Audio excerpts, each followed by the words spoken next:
నాకు ఒక అభిప్రాయం ఉంది. నాకు ఈ జ్యోతిష్ శాస్త్రం గురించి నాకు చాలా బాగా తెలుసు. నేను చెప్పిందంతా అయిపోతూ ఉంటుంది.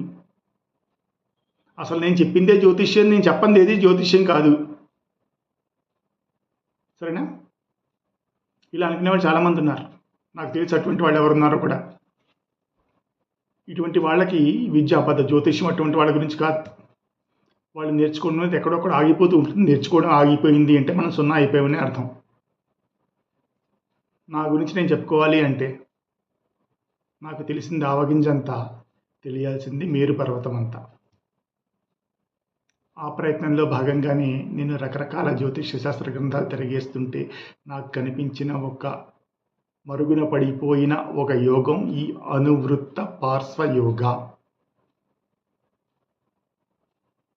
ఎన్నో పురాతన గ్రంథాల్లో వెతికితే ఏదో పాత కాలం ఒక పెద్ద లైబ్రరీకి వెళ్ళి పాతకాలం పుస్తకాలు తీసి వెతుకుతుంటే నాకు కనిపించిన ఈ యోగమే ఈ అనువృత్త పార్శ్వ యోగా.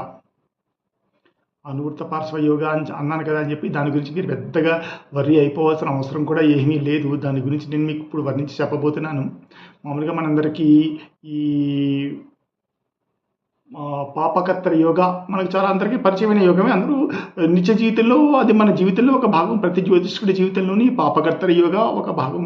ప్రతిరోజు వాళ్ళు యోగాలను చూస్తూ ఉంటారు.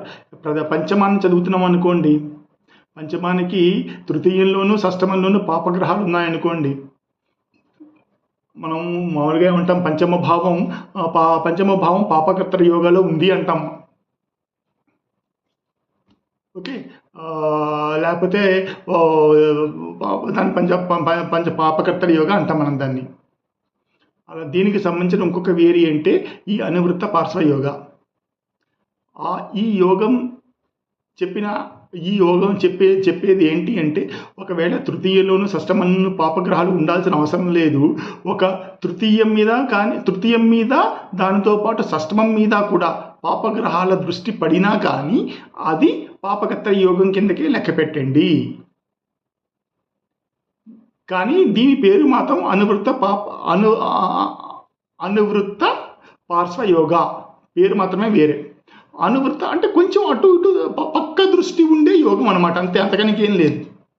అనువృత్త అంటే తృతీయం మీద కానీ షష్టమం మీద కానీ పాపగ్రహాల దృష్టి పడితే దాని ప్రభావం పాపకర్త యోగంతో సమానంగా ఉంటుంది. ఇప్పుడు మేషలగ్నం అనుకోండి, పంచమం సింహలగ్నం అవుతుంది. మిథునంలోను మకరంలోను, మిథునంలో కుజుడు, మకరంలో శని ఉన్నారనుకోండి, వీళ్ళిద్దరు దృష్టి తృతీయం మీద షష్టమం